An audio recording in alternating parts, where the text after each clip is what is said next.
काल 1 तारखेला पौर्णिमा होती आणि या पौर्णिमेच्या दिवशीच त्या मुलीसोबत जे काही घडलं ते संपूर्ण भारताला हादरवून टाकणार आहे. मी काल यासाठी बोलतोय की कारण हा व्हिडिओ मी 2 तारखेच्या रात्रीच्या 3 वाजता शूट करतोय आणि हे सगळा काही प्रकार आहे तो 1 तारखेला 1 मेला महाराष्ट्र दिनाच्या दिवशी, कामगार दिनाच्या दिवशी हा सगळा प्रकार घडलेला आहे. काय नक्की प्रकार घडला आहे? मी नसरापूर भागामध्ये आलोय आणि या नसरापूर भागामधल्या एका 3.5 वर्षाच्या चिमुकलीवरती भीमराव कांबळे नावाचा जो कोणी आरोपी आहे, त्या आरोपीने हा आरोपी विटा उचलायचं काम या गावामध्ये करायचा. या आरोपीने या अगोदर याच गावामध्ये इव्हन त्याच्या परिवारामधल्या त्याच्या पुतणीवरती त्यांनी बलात्कार करण्याचा प्रयत्न केला होता. परंतु ते घरातलाच प्रकार आहे असं समजून त्या घरच्यांनी ते घरातली घरात मिटून घेतल्याची पण आपल्याला माहिती भेटली. एवढंच नाही तर 2015 मध्ये त्याने बलात्कार प्रकरणामध्येच जेल एंट्री द्यायची देखील झाली होती, परंतु तो बाहेर आला. अशी त्याची हिस्ट्री राहिलेली आहे. आणि कालच्या तारखेला त्यांनी या नसरापूर भागामध्ये 3.5 वर्षाच्या मुलीला जो मी आता ह्या बालवाडीच्या समोर आहे, बालवाडी तुम्ही बघू शकता. ह्या बालवाडीच्या समोरच त्या साईडला पाण्याची टाकी आहे आणि या पाण्याच्या टाकीपासून जे मागची बाजू तुम्हाला दिसते त्या बाजूकडे पण आपण जाणार आहेत. तर तिथून तो ह्याच विटा कदाचित हा विटा उचलायचं काम तो करत असेल अशी आपल्याला माहिती भेटली. तो विटा उचलायचं काम करायचा, त्याच्या डोक्यावरती परिणाम आहे हा ते सगळं काही पोलीस शोधताना दिसत आहेत. रात्रीचे 3 वाजलेले आहेत, परंतु पुणे पोलीस मोठ्या प्रमाणामध्ये तपास करते. आज पण आता देखील त्या लोकेशनला पुणे पोलीस अवेलेबल आहेत आणि काय त्यामध्ये पुरावे गोळा करणं असेल किंवा महत्वाचे काही एव्हिडन्स कलेक्ट करून कसं आरोपी करून गुन्हेगार करून त्याच्यावरती कशी फास्ट ट्रॅक कोर्टामध्ये केस चालवता येईल आणि लवकरात लवकर कशी शिक्षा देता येईल यासाठी पुणे पोलीस मोठ्या प्रमाणामध्ये काम करताना दिसते.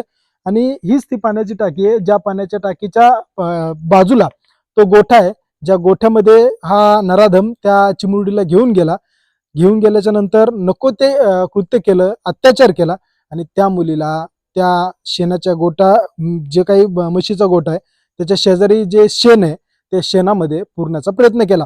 त्यावेळेस त्या मुलीच्या मला शब्द अडकत आहेत त्या जागेवरती वार केलेले आहेत किंवा तिचे भरपूर शरीराचे पार्ट लचके मारून तोडलेले आहेत आणि हे सगळे पार्ट त्या शेणामध्ये त्या चिमुरडीचे पुरण्याचं घाणेरडं कृत्य या नराधमाने केलेत. गावकऱ्याकडून मोठ्या प्रमाणामध्ये ही मागणी होतीये की या नराधमाचा इन्काउंटर पुणे पोलीस करणार का? कारण एवढं भयानक कृत्य ह्या नराधमाने हे एकच वेळ नाही तर या अगोदर देखील त्यांनी अटेम्प्ट केले आणि शेवटी त्यावेळेसच त्याला मोठी शिक्षा होणं अपेक्षित होतं, परंतु आज त्याने ते नको ते मोठे क्राईम केलेलेच आहे. आता तरी त्याचं इन्काउंटर होईल का असं गावकऱ्याकडून मोठ्या प्रमाणामध्ये मागणी होती. यासाठीच त्यांनी जो नॅशनल हायवे पुण्याकडे जाणारा तो नॅशनल हायवे त्यांनी काही वेळापूर्वी जाम केला होता. 2 ते 3 तास त्यांनी जाम केला होता. परंतु पुणे ग्रामीणचे एसपी गिल यांनी आश्वासन दिलं की आपण फास्ट ट्रॅक कोर्टामध्ये केस चालवून आरोपीला तात्काळात किंवा लवकरात लवकर आपण त्याला शिक्षा करू. या आश्वासनामुळे गावकऱ्यांनी कुठंतरी थोडस शांती घेतली आहे. परंतु त्यांची एकच मागणी की या नराधमाचा इन्काउंटर होईल का आणि इन्काउंटर पुणे पोलीस करतील का, ही मागणी आता मोठ्या प्रमाणामध्ये जोर धरताना दिसते.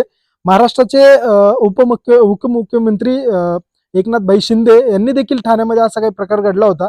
त्यावेळेस मोठ्या हिमतीनं एक निर्णय घेतला आणि त्यामध्ये त्या गुन्हेगाराचं काय केलं हे संपूर्ण महाराष्ट्राने बघितलं. असाच काहीसा प्रकार आता या पुण्यामधल्या नसरापूर गावामध्ये घडलेला आहे. रात्रीचे 3 वाजलेत आणि आपण क्रांती न्यूज प्रत्येक बातमी आणि प्रत्येक गोष्ट कलेक्ट करण्याचा या ठिकाणून मी प्रयत्न करतोय. मुळात एक छोटं मंदिर आहे, आपण ते पण बघण्याचा प्रयत्न करणार आहेत की ते सगळं कसं घडलं. हे सीन जो काही इतर बातम्यांवरती जो काही सीसीटीव्ही व्हायरल होतोय त्या सीसीटीव्ही कुठं घडला किंवा तो त्या मुलीला कसा घेऊन गेला, कुठे घेऊन गेला, हे सगळ्या बाबतीत आपण काही महत्वाची माहिती गोळा करणार आहे. तर एका बाजूला हे जे काही मंदिर आहे त्या मंदिराच्या पलीकडच्या साईडला त्या मुलीचं घर आहे. ही मुलगी आणि त्याचे जे काही आई वडील आहेत ह्याच्यामध्ये आपल्याला माहिती भेटते की ह्या मुलीचे वडील काही दिवसापूर्वी वारलेले आहेत आणि आता ह्या परिवारामध्ये 2 मुली होत्या. एक 5 वर्षाची मुलगी आणि एक 3 3.5 वर्षाची मुलगी. जी 3.5 वर्षाची मुलगी होती तिच्या बाबतीत हा भयानक प्रकार घडलेला आहे. त्या मंदिराच्या पलीकडं ते घर आहे आणि मग ही चिमुरडी त्या मंदिराला क्रॉस करून या रस्त्यावरती ती खेळत होती. एका बाजूला अंगणवाडी आहे, कदाचित त्या बालवाडीमधून ती खेळत खेळत या रस्त्याने येत असावी आणि मग एका साईडला ही पाण्याची टाकी आहे आणि ह्या साईडला ह्या जे काही इथं विटा आहेत, माहिती आपल्याला भेटते की तो विटा उचलायचं काम म्हणजे जो काही भीमराव कांबळे नावाचा जो आरोपी आहे, तो आरोपी विटा उचलायचं काम करत होता अशी माहिती भेटते आणि त्याच ठिकाणी इथं विटा देखील दिसत आहेत आणि मग असा संशय वाटतोय की हा या ठिकाणी तो विटा उचलत होता.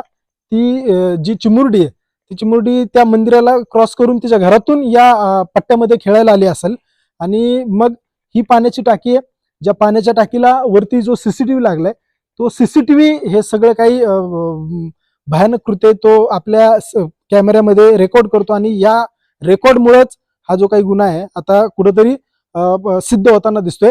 आणि एका बाजूला जर तुम्ही बघितलं तर हा तो सीसीटीव्ही ज्यामध्ये हे सगळं काही दिसतंय आणि त्या बाजूला एक तिथे एक महत्वाचा सीसीटीव्ही आहे, ज्या सीसीटीव्ही मध्ये हे सगळं काही हाताला धरून घेऊन जाताना जो सीसीटीव्ही व्हायरल होतोय तो सीसीटीव्ही त्या कॅमेऱ्यामध्ये रेकॉर्ड झालेला आहे. हा तो महत्वाचा रस्ता आहे जिथून तो या त्या लहान मुलीला घेऊन गेला आणि जर तुम्ही बघितलं तर अंधार आहे, परंतु या अंधारामध्ये झूम करून जर तुम्ही बघितलं तर त्या कोपऱ्यामध्ये तो म्हशीचा गोठ आहे. माझ्या डाव्या हाताला म्हशीचा गोठ आहे आणि उजव्या हाताला ते शेण जे आहे ते शेण टाकलेले, ज्या शेणामध्ये ह्या नालायक नराधमान आपल्याला म्हणता येईल की हे सगळं काही भयानक कृत्य केलेलं आहे, जे महाराष्ट्राला लाजवणारं हे कृत्य.